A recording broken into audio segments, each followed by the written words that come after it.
Hi, I'm Robert Orm, and I'll be reading you today's edition of the Fall River Herald, dated Monday, September 23rd, 2024. Diner on Track to Receive Funding by Emily Sherney.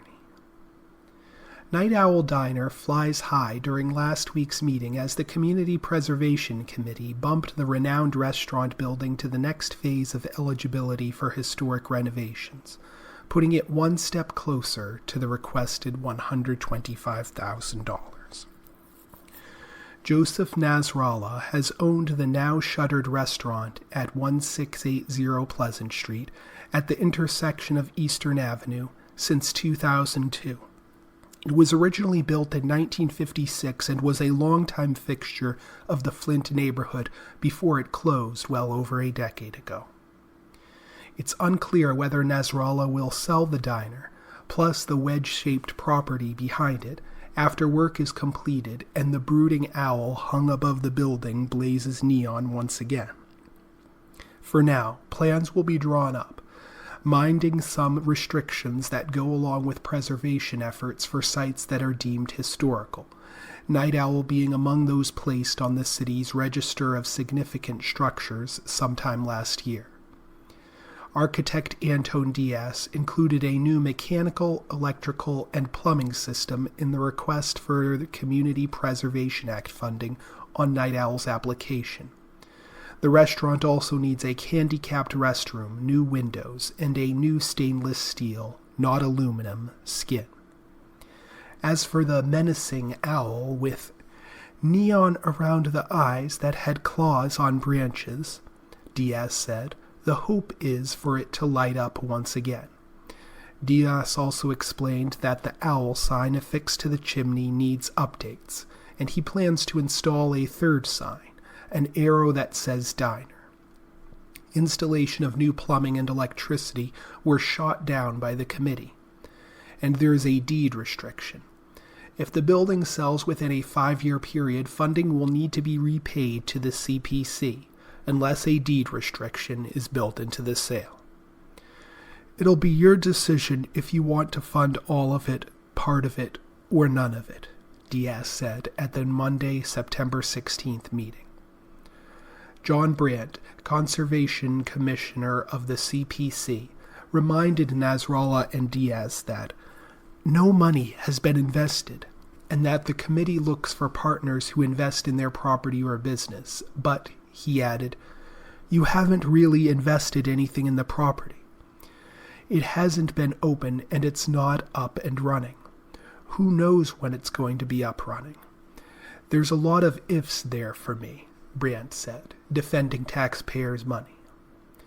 The Community Preservation Committee distributes money to support affordable housing, designate space for recreation, and preserve historic properties, and this money is funded by a 1.5% surcharge on real estate taxes.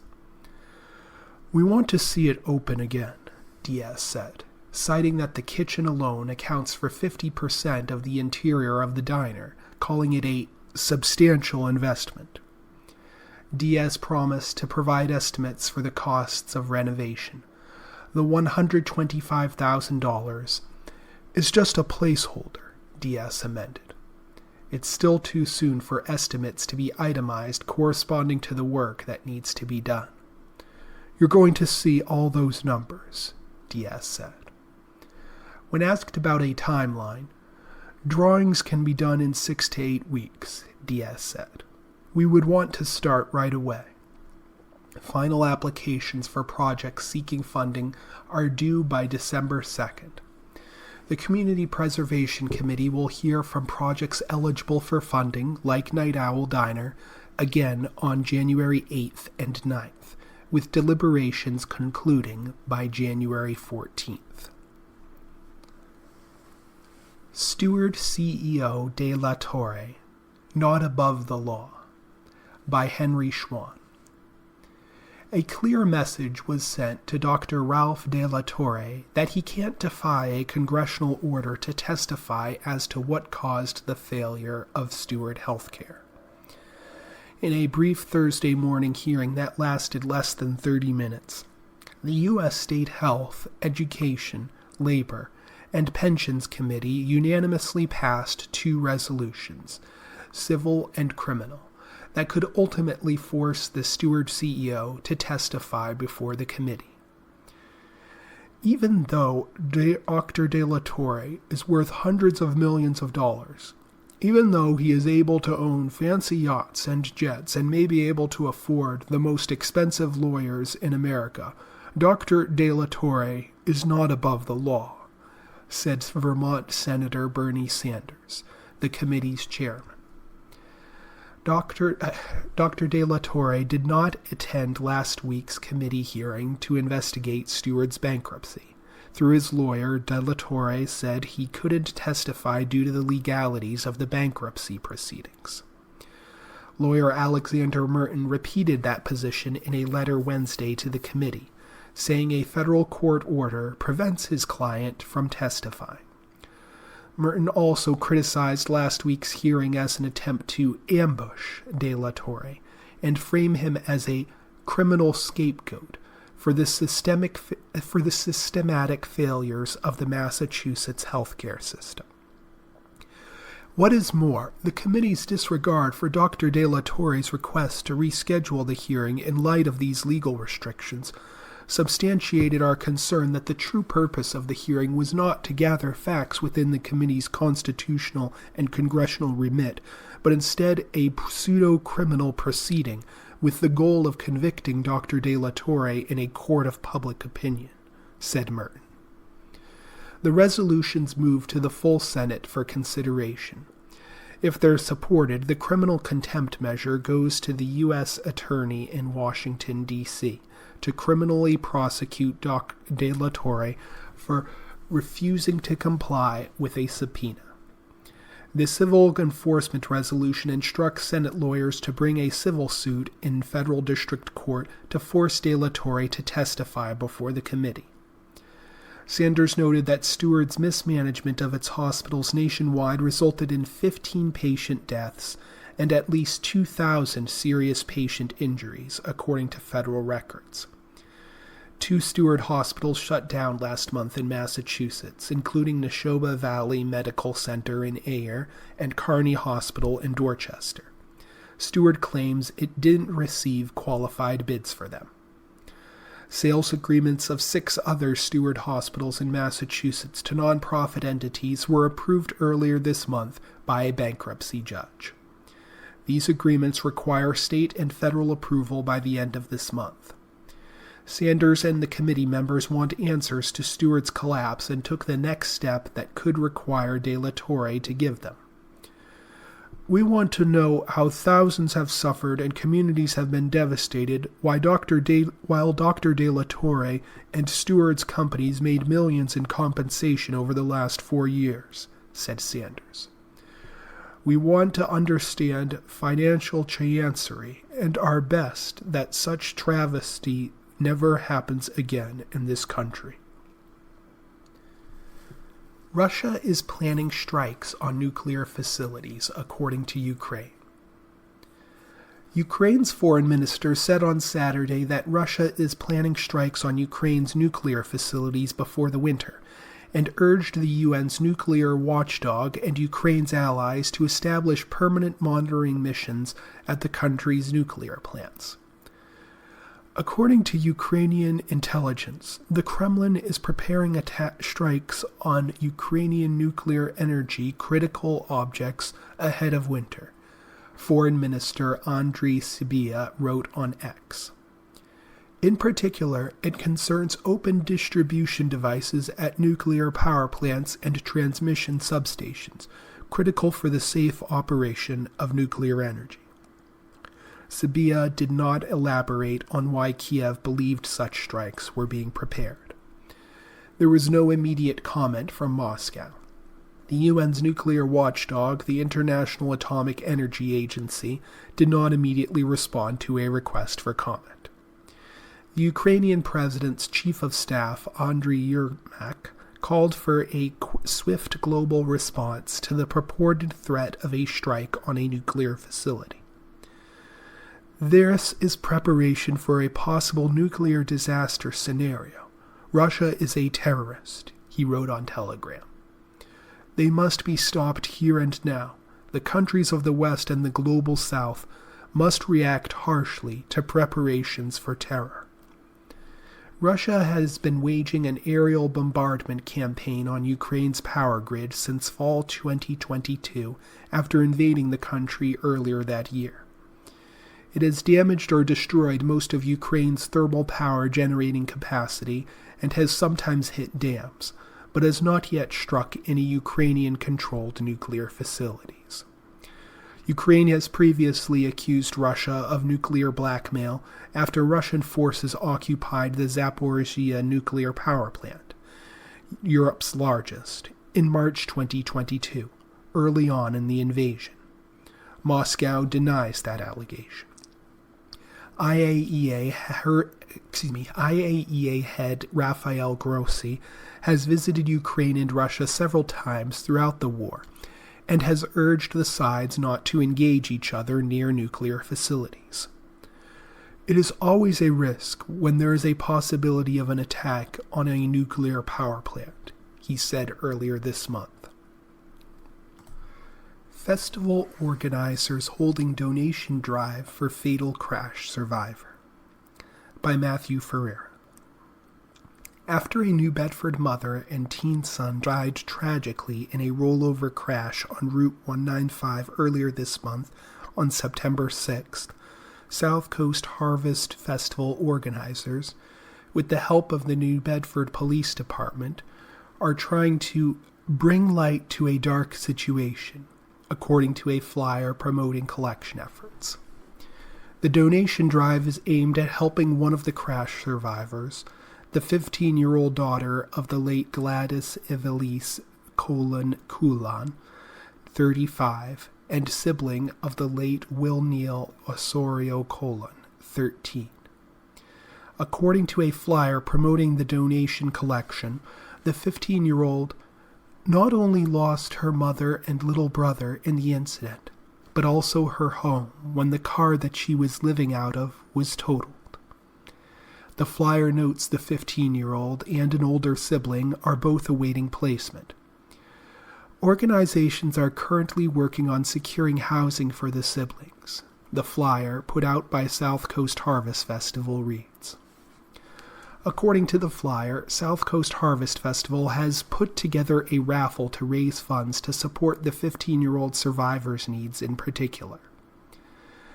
Please note, because of the siblings' current living situation, we cannot collect donations consisting of clothing, shoes, or furniture because they do not have a place to store these items while permanent placement is determined, South Coast Harvest Festival posted.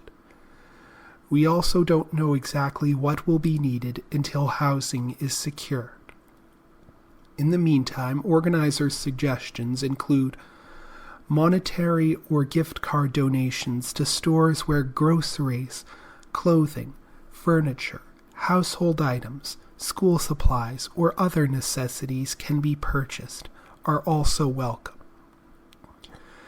Organizers have set up several ways to collect donations. Through September 23rd, items can be dropped off at the South End New Bedford Police Station, 912 Brock Ave. At the festival itself, September 27th through 29th, a locked postal box will be available for drop-offs by the merchandise counter in the Artisan Marketplace, organizers wrote.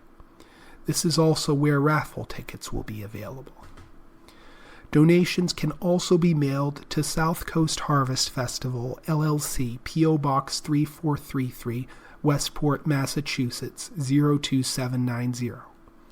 For more information on donating, the listed contacts are shannon.scharvestfest@gmail.com and michelle.scharvestfestival@gmail.com. The South Coast Harvest Festival 2024 will run September 27th through September 29th at the Westport Fairgrounds in Westport. As listed on the event's official Facebook page, admission will be $10 per adult, $5 for kids ages 5 to 12, and free for kids under 5. Join us for live music and entertainment, local food trucks and vendors, an artisan marketplace, children's activities, yard games, professionally designed garden displays, mechanical bull rides, pony rides, a petting zoo, agriculture, community involvement, and so much more. Organizers wrote. Start and close times are as follows. Friday, September 27th, 10 a.m. to 8 p.m. Saturday, September 28th, 10 a.m. to 8 p.m. Sunday, September 29th, 10 a.m. to 6 p.m. According to organizers, raffle winners will be contacted at the end of the festival's last day on September 29th. Participants do not need to be present to win, organizers wrote. For more information, including a vendor list and more, visit southcoastharvestfestival.com. Fall River announces $66,000 in grants for fight against opioids. The city recently got a boost in its fight against the opioid addiction epidemic. Fall River Public Schools and the Advocacy Fund are beneficiaries of opioid settlement funds, the city of Fall River announced Thursday. Both were awarded grants totaling $66,200 that are targeted for prevention efforts and to support people in treatment and recovery. The funding provided to these organizations will increase their capacities to support Fall River students, individuals, and families who have been impacted, writes a news release from the city of Fall River. Fall River Public Schools were awarded $36,360, which will go toward the purchase of a cohesive and consistent health education program to be used across all city-based schools, FRPS, Atlantis Charter School, Argosy Charter School, and Diamond Vocational Technical High School. A community-wide speaker presentation is also included in the proposed budget to unify and engage the community around this new curriculum, the release states. Launched by the city's Substance Addiction Task Force in 2021, the Advocacy Fund provides money to people who need a helping hand to get into treatment for their addiction. The additional funding will help them continue to support people by providing basic needs, hygienic supplies and harm reduction supplies, assistance with rental and utilities and sober living costs, as well as providing financial support to impact families or assist with funeral expenses, the release states. The city's Opioid Settlement Advisory Committee is continuing to review applications submitted during their primary round of grant opportunities. Fall River expects to receive almost $8 million in settlement funds through 2038 from a landmark legal settlement with opioid producers, distributors, and pharmacies. The money will go toward substance use prevention, harm reduction, treatment, and recovery support in the community. Hezbollah Israel exchange heavy fire by Timur Azari, Miro Maman, and Nidal al-Murgabe. Israel and Hezbollah exchanged heavy fire into Sunday, with Israeli warplanes carrying out the most intense bombardment in almost a year of conflict across Lebanon's south, and Hezbollah firing rockets deep into northern Israel. Israeli Defense Minister Yoav Gallant said strikes would continue until it was safe for evacuees in the north to return, setting the stage for a long conflict as Hezbollah has vowed to fight on until a ceasefire in the parallel Gaza war. In recent days, we have inflicted a series of blows on Hezbollah that it never imagined, Israeli Prime Minister Benjamin Netanyahu said in a video statement. If Hezbollah has not understood the message, I promise you, it will understand the message. The conflict, which sharply escalated over the past week, has raged since Hezbollah opened a second front against Israel, saying it was acting in solidarity with Palestinians facing an Israeli offensive further south in Gaza. The Israeli military said it struck around 290 targets on Saturday, including thousands of Hezbollah rocket launcher barrels, and that it would continue to hit more. Israel closed schools, restricted gatherings in the north, and ordered hospitals there to move patients and staff to protected areas. Many have secured or underground facilities designed to withstand rocket fire. Air raid sirens sounded constantly in Israel.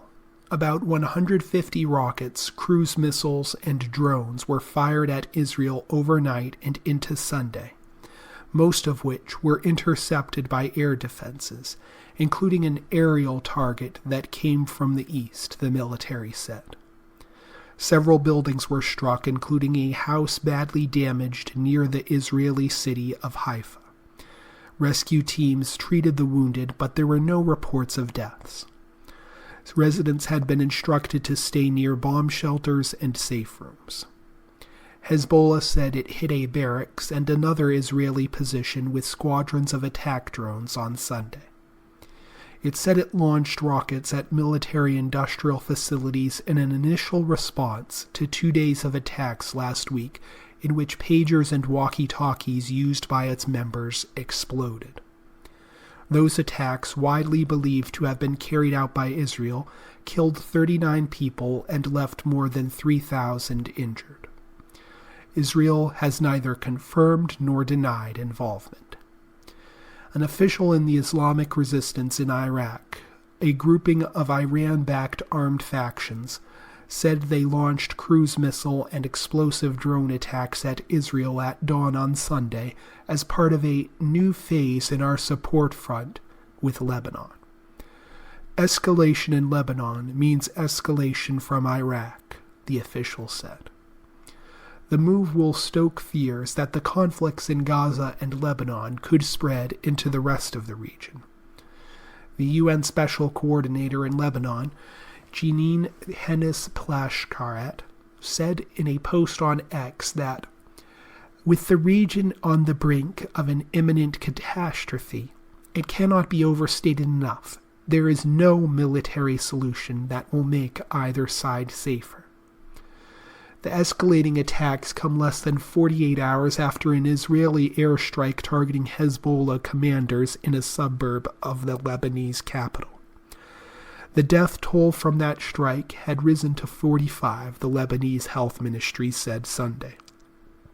Hezbollah said 16 members, including senior leader Ibrahim Yekil and another commander, Ahmed Wabi, were among those killed on Friday in the deadliest strike in nearly a year of conflict with Israel. Israel's army said it hit an underground gathering of Yekil and leaders of Hezbollah's elite Radwan forces and had almost completely dismantled its military chain of command. The attack leveled a multi-story residential building in the crowded suburb and damaged a nursery next door, a security source said. At least 3 children and 7 women were among those killed, according to the health ministry. Israel wants Hezbollah to cease fire and withdraw forces from the border region, adhering to a UN resolution signed with Israel in 2006, irrespective of any Gaza deal.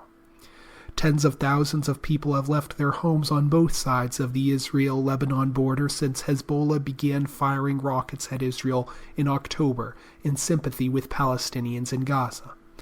With at least 84 people killed in Lebanon over the past week, the conflict toll in the country since October has surpassed 750 during the worst Israel-Hezbollah flare-up since a 2006 war. All An Israeli airstrike killed 7 people in a school sheltering displaced families in Gaza City on Sunday, Palestinian health officials said, with the Israeli military saying it had targeted militants operating from the compound. The strike hit Kafir Qasim School in Beach Camp at around 11 a.m., the officials said. Among those killed was Majed Salah, the director of the Hamas-run Public Works and Housing Ministry, they added. Israel's military said the strike targeted Hamas fighters there, and that it had used aerial surveillance and taken other steps to limit the risk to civilians. Hamas, the Islamist militant group that rules Gaza, has regularly denied Israeli accusations that it uses hospitals and other civilian buildings for military purposes in the nearly year-old war. 6 other Palestinians were killed in separate airstrikes in central and southern parts of Gaza, the medics said. They put the number of Palestinians killed in Israeli strikes so far on Sunday at 16. In Rafah, near Gaza's border with Egypt, residents said Israeli tanks advanced toward the western parts of the city, where the army has operated since May, and took positions over some hilltops overseeing the coastal road. Spaceship Neptune reaches 100,000 feet, by Rick Neal.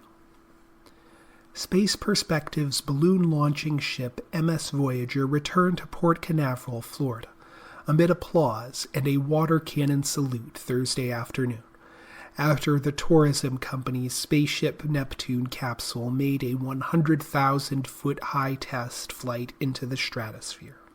"Well done," Space Perspective co-founder Jane Pointner yelled, greeting the 38-member crew of the 294-foot vessel with arms outstretched. Pointner's vision: launch about 140 balloon flights per year each from multiple locations around the globe. MS Voyager departed from Tampa Bay earlier this month and motored westward into the Gulf of Mexico, avoiding shipping lanes and oil rigs. Then at about sunrise September 15th, the uncrewed capsule, nicknamed Excelsior, ascended off the ship's deck beneath a 550-foot-tall hydrogen balloon for its landmark 6-hour test flight, ending with a splashdown near the middle of the Gulf. Technicians taped sensors and wires to the capsule's windows to collect data. It stayed at its predicted height, at 100,000 feet. As a matter of fact, we went over it a little bit. All thermal temperature, internal temperatures, and systems worked perfectly. We had some small off-nominal scenarios that gave us the opportunity to test backups, but it was all very, very minor, said CEO Michael Savage. And then, a very gentle splashdown into the Gulf. He continued, "We could have put a human in this. We're not ready for that yet. But we could have, based on all the data that's come back. They would have had an amazing experience. So we are elated with what just happened." Space Perspective officials plan to perform about 10 uncrewed test flights, then send up 4 or 5 crewed flights before launching commercial service in 2026, Savage said. Each capsule can accommodate 8 passengers and a captain, boasting a space lounge with cocktail service, Wi-Fi, and a restroom. Pointer said she hopes the first crewed flight occurs next year. The company has reserved more than 1,800 passenger tickets at $125,000 each. Savage said that price point clocks in 6 to 10 times lower than space tourism competitors, and passengers do not need to undergo specialized training. The first 1,800 tickets that were sold were from early adopters. These are the same people that fly on Virgin Galactic and Blue Origin and are friends that are in the consumer space industry, Savage said. This is a completely different experience. Many of them want to do the rockets and the high G and the free fall, and they also want to do the gentle, contemplative ride that we offer. Don Platt, director of the Florida Institute of Technology's Spaceport Education Center, said he was glad to have space perspective on Florida's so-called Space Coast. The balloon definitely is sort of a gentler, more peaceful type of approach to get to a very high altitude. And maybe it'll also assuage some people's fears about getting onto a rocket. As we well know, rockets are still not totally, completely 100% reliable. Although, thankfully, we haven't had any issues with any of the space tourism flights, Platt said. In August 2023, dignitaries attended a ribbon-cutting ceremony to christen the company's balloon factory at Space Coast Regional Airport in Titusville, Florida. Last week's test mission was propelled by Balloon Serial Number 1, the company's first balloon manufactured for commercial flight, Savage said. Balloon number 2 is packed in a crate awaiting Space Perspective's next uncrewed test flight, which Savage said may occur in a month or two after teams finish reviewing data. They're now working on balloon number 3, and shortly, within days, we'll have balloon number 4 on the table, Savage said. Factory workers should soon increase production to a couple of balloons per month, he said. Balloons are flown once, then recycled. Savage said Space Perspective employs about 130 workers in Brevard County, Florida, and a number of contractors will likely come aboard as full-time employees. The Kármán line, an altitude 62 miles above sea level, is frequently cited as the boundary of space. By comparison, the September 15th test flight reached the stratosphere about 19 miles above the Earth's surface. Really, you need to get about 300,000 feet to be truly considered an astronaut and to be at space altitude, Platt said. However, the Federal Aviation Administration regulates and defines Excelsior as a spacecraft for surpassing 100,000 feet, company spokesperson Nikki Reed Miller said in an email. Space Perspective just crossed over that line in this current test flight too, and are now regulated as a spacecraft. They are also above 99% of the Earth's atmosphere at apogee in their full flight. That last 1% of the Earth's atmosphere stretches beyond the International Space Station, Reed Miller said. Atmospheric definitions aside, Platt said, you're certainly going to see an amazing view aboard a Space Perspective capsule. It's just so different that even flying at the altitude of a commercial jet, which is maybe 35,000 feet, it gives you a whole other perspective, he said. We've reached the halfway point of our program, and regular listeners are aware that at this stage of our broadcast, we move to the obituaries. However, there are no obituaries in today's edition. At least 4 people dead in Alabama mass shooting at entertainment complex. By John Bacon.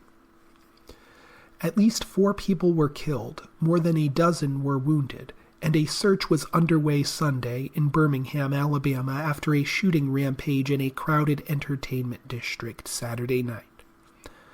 Officer Truman Fitzgerald said 2 men and a woman died at the scene and a 4th died a short time later at a local hospital. First responders rushed some wounded people to hospitals while others began arriving at hospitals around the city on their own, he said.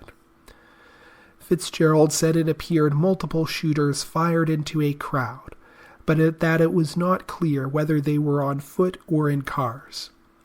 He said the shooting did not appear random and that officers were trying to determine who was targeted. No suspects were in custody. Rest assured, we are going to do everything we possibly can to make sure that we uncover, identify, and hunt down who was ever responsible for preying on our people, he said. DeJohn Singleton told WBMA-TV he was driving into the area when he saw the emergency response and chaos on the streets as people ran and screamed. He saw 5 or 6 people taken away on stretchers, he said. Very devastating, sad, he said. The grieving type screaming. That's when I instantly knew someone lost a loved one. Fitzgerald urged anyone who was in the 5 Points South district when the shooting took place to provide any information they have to police. Tips leading to an arrest could bring a reward of up to $5,000, he said. There is no greater resource than the public. If you are out here, if you saw anything, if you heard anything, please reach out. Police said the ATF and FBI have been called in to assist the investigation. These mass shootings have more to do with culture than they do with criminality, Fitzgerald said. We are seeing far too many arguments being decided by bullets. Background checks blocking gun sales, White House says. By Andrea Shalal. Enhanced background checks have blocked thousands of gun sales to people under the age of 21, and those convicted of misdemeanor domestic violence crimes in the past year, the White House said on Sunday, a year after President Joe Biden set up a new office to accelerate work on preventing gun violence. Homicides have dropped 17% in the period, building on the largest ever drop in homicides in 2023. The White House said. It said data from the Gun Violence Archive showed that mass shootings were also down 20% to date in 2024, compared with a year earlier, and would reach their lowest level this year since 2019. The FBI has conducted more than 300,000 enhanced background checks of individuals under 21 required under the Bipartisan Safer Communities Act, signed into law by Biden in June 2022. It denied more than 3,500 of those transactions, with the enhanced background checks alone responsible for nearly 900 blocked sales, the White House said.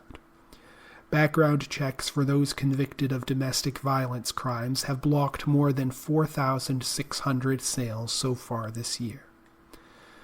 Stephanie Feldman, who heads the new office, said the progress reflected a wide range of efforts, including dozens of executive actions since Biden took office, increased collaboration among federal agencies, closer work with state and local governments, and increased funding for enforcement of existing laws and mental health programs.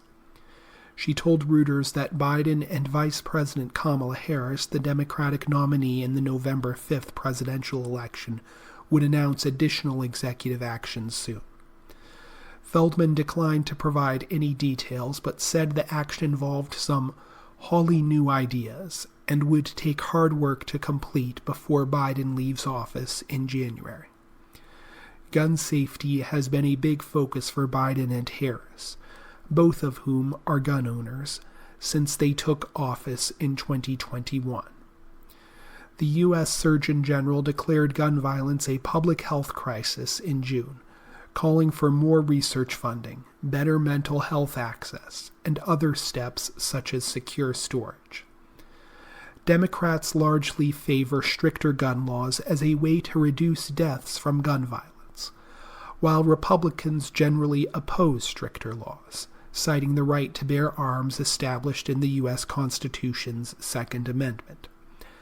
Despite partisan divisions, Feldman said her office had worked well with Republican state and local elected officials, and 17 states had passed legislation to address gun violence.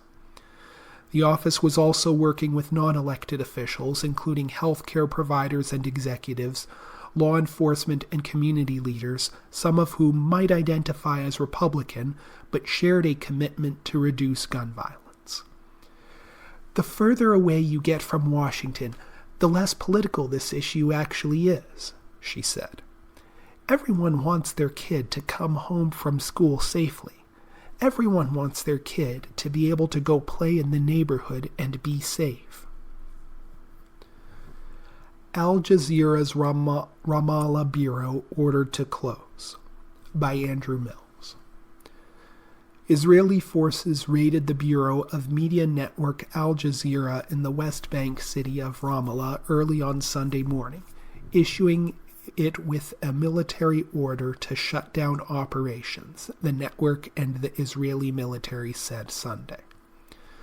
The Qatar-headquartered channel aired live footage of Israeli troops entering the office with their weapons drawn and handing a military court order to Ramallah bureau chief Walid al-Amare, forcing the bureau to close for 45 days.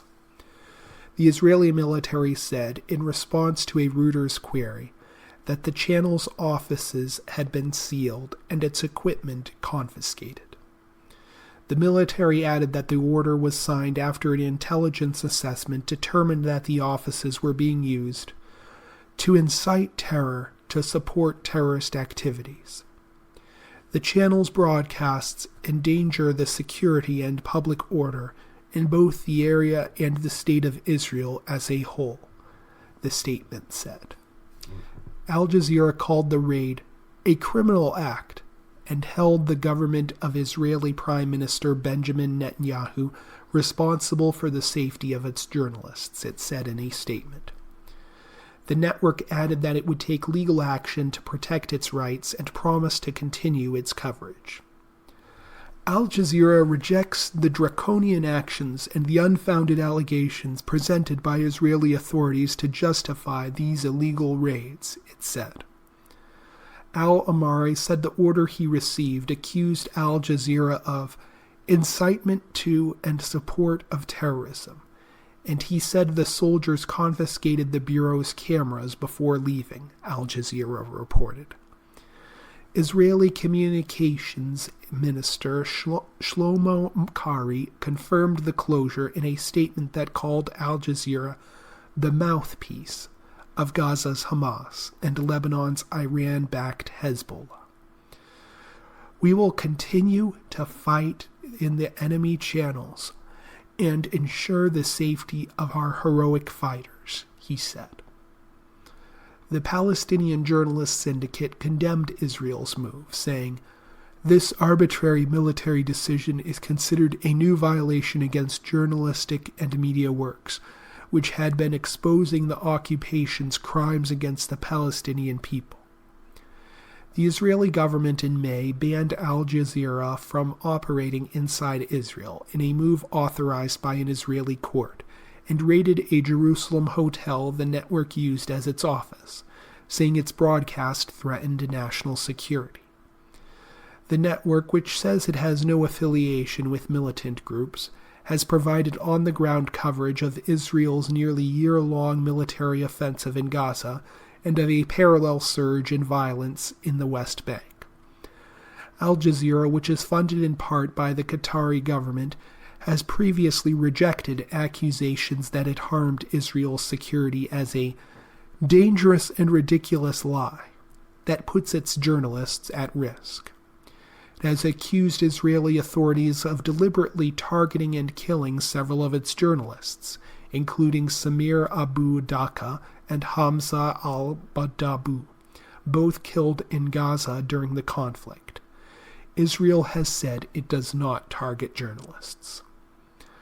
Qatar established Al Jazeera in 1996 and views the network as a way to bolster its global profile.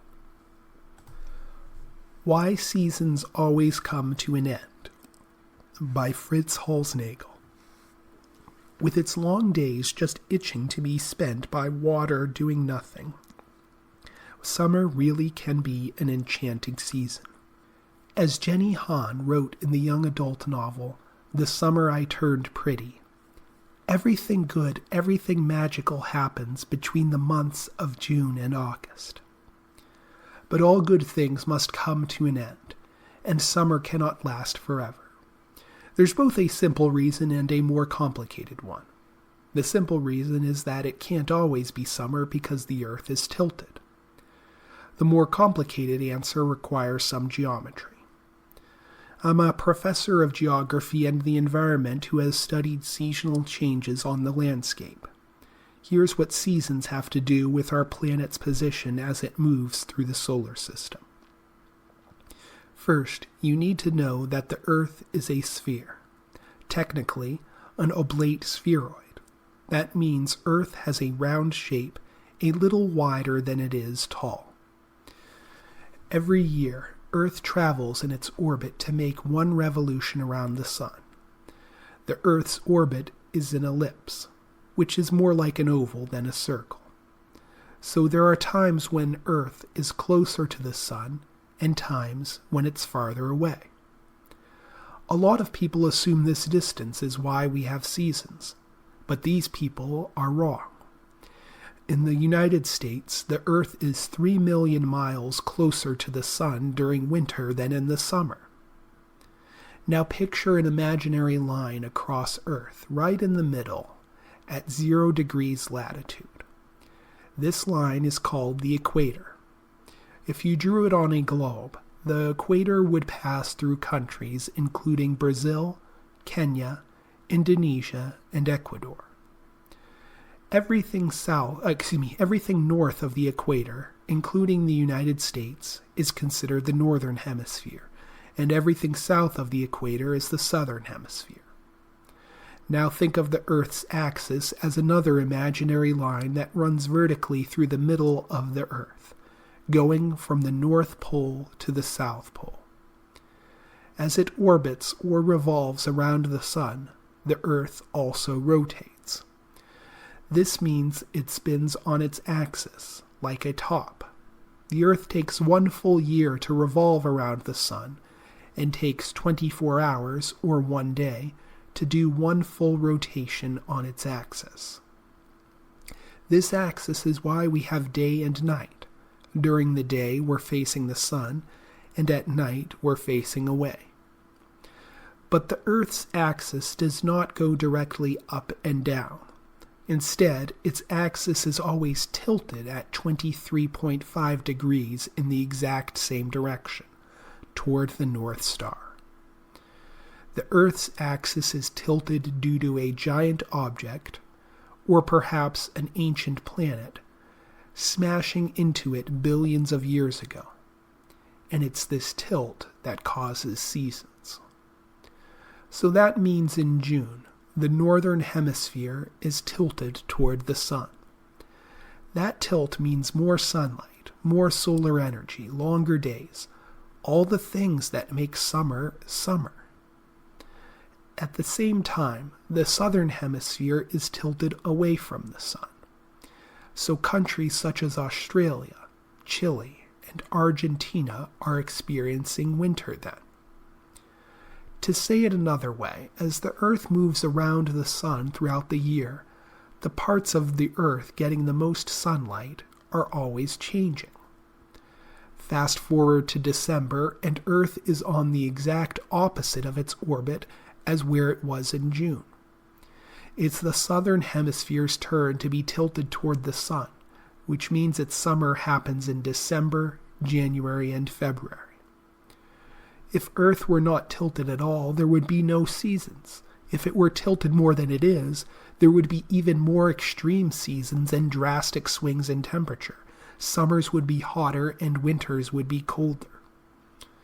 Talk to a meteorologist, climate scientist, or author Jenny Han, and they'll tell you that for those of us in the northern hemisphere, summer is June, July, and August, the warmest months of the year. But there's another way to define summer. Talk to astronomers and they'll tell you the first day of summer is the summer solstice, the day of the year with the longest amount of daylight and shortest amount of darkness. The summer solstice occurs every year sometime between June 20th and June 22nd, and every day after until the winter solstice in December, the northern hemisphere receives a little less daylight. Summer officially ends on the autumnal equinox, the fall day when everywhere on Earth has an equal amount of daylight and night. The autumnal equinox happens every year on either September 22nd or 23rd. But whether you view summer like Jenny Han or like an astronomer, one thing is certain. Either way, summer must come to an end. But the season and the magic it brings with it will be back before you know it. Running Down a Dream. MacDonald leads way in Somerset Berkeley rout of Stoughton. By Stephen Sanchez. A heavy dose of complimentary football was just what the doctor ordered for the Somerset Berkeley football team. Visiting Stoughton wanted no part of it in the rain on Friday. Turnovers are key in football, said Raiders head coach Nick Freitas after SBR blanked the Black Knights 38-0 in a non-league matchup at Somerset Berkeley Regional High School. We were fortunate to get the squib kick and then hit a big pass. I thought it was a big swing, a good victory. Senior quarterback Brendan McDonald paved the way for the Raiders 2-1, rushing for 3 touchdowns and tossing a touchdown pass to senior Finn Bjork. McDonald, who rushed for 60 yards, didn't run as much as previous games, but when he did, he made every yard count. When you start a game off good, it's easy because you have the momentum on your side, McDonald said. Obviously, you can't lay your foot off the pedal, but we continued to carry momentum. Our line blocked really well, and that just opened up the run today. Special teams came into play as well for SBR. After McDonald scored the first of his 3 touchdowns, the Raiders recovered the first of 2 outside recoveries in the contest, which this one led to McDonald throwing a dart to Bjork 11 seconds later from 37 yards for the touchdown to give the Raiders a 20-0 lead heading into the locker rooms. I'm not the greatest arm talent in the world, smiled McDonald. I told Finn that I was going to sling it to him. He's big and fast. I got it up and Finn made a good catch. McDonald continued his assault on offense, scoring 2 touchdowns in the second half, both from 11 yards out, as SBR's lead grew to 35-0. Place kicker Kevin dos Santos added a 20-yard field in the fourth quarter to cap the scoring. I thought we grinded them out in a physical style of football, Freitas said. We'll watch film and there is always things to work on. Defense arrived and showed up tonight. A good victory. Zach King, 93 yards rushing, scored the first points of the game, a 37-yard run. Also running well was Liam Meehan and Drew Dion. Even little-used running backs Aidan Lambert and Gavin Gooch came off the bench and joined in on the fun. Now the Raiders turn the page to Durfee. It's going to be a very tough game, McDonald said. Durfee is very good, just one game at a time. I just focus on them this coming week. Forget about this one and put it behind us. Stoughton was held to under 100 yards, including just 24 yards in the second half. The Black Knights, 0-3, committed numerous face mask penalties, turned the ball over 4 times, and was sacked 4 times. Junior Finn Crook collected an interception in the first half. Dion Meehan and Ramon Pavot each had fumble recoveries for the Raiders. Pac-12 sparks new round of realignment stress.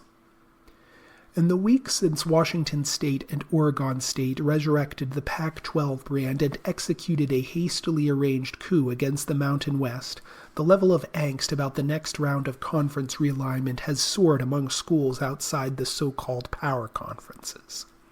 For more than a decade, those schools have been realignment passengers trying to hang on to life rafts as the Big Ten, SEC, ACC, and Big 12 reshaped the landscape.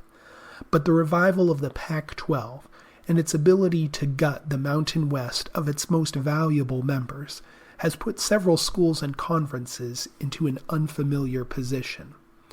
For the first time, some of these programs outside the Power Four have agency over their future, but they are also faced with tough choices, each of which each of them laden with risk in an uncertain environment where distrust is running wild and the optimal outcome is unclear.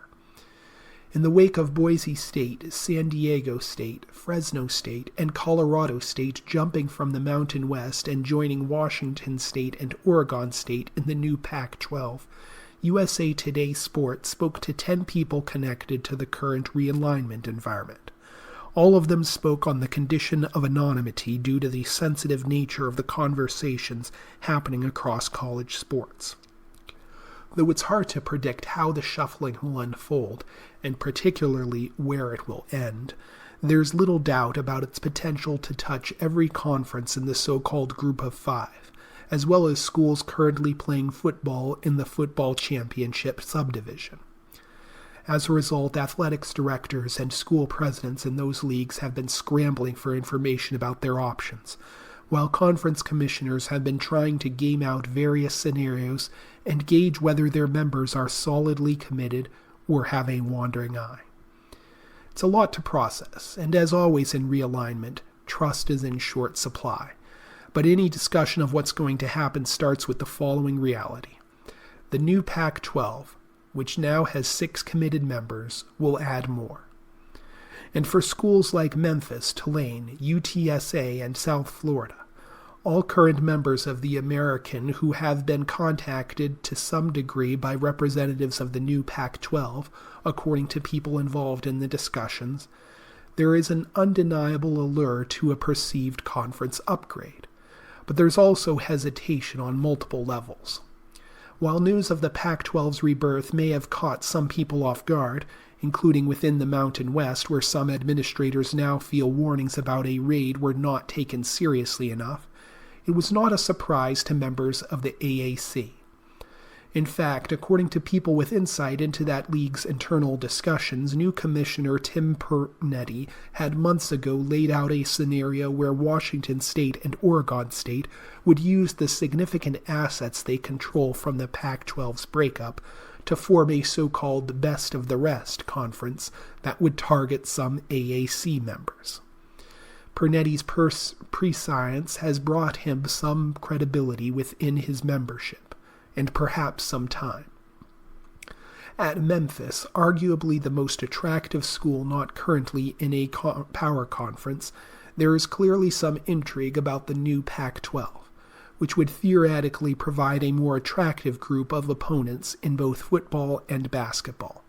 But there are also concerns, according to people familiar with the thinking of school officials. The first level of those concerns revolves around simple math. Until the Pac-12 lands a media deal, there's no guarantee of a significant increase from what Memphis makes in the AAC, estimated to be in the $8 million to $9 million range. But the valuations being discussed for the new Pac-12 by its media consultants in the $10 million to $12 million range are only theoretical at this point, and may not make a meaningful difference financially when you consider increased travel costs. Crucially, though, maximizing the value of the new Pac-12 is also going to depend on selling a true best-of-the-rest configuration that Memphis and others would need to commit to with a grant of rights agreement that locks them into the league for the length of the contract. That illustrates the other reason why patience may win out at Memphis. After an unsuccessful pursuit of Big 12 membership, school officials there are now eyeing the ACC as a potential landing spot in the next handful of years. And that's all I have time for. This is your reader, Robert Orm, saying thanks for listening.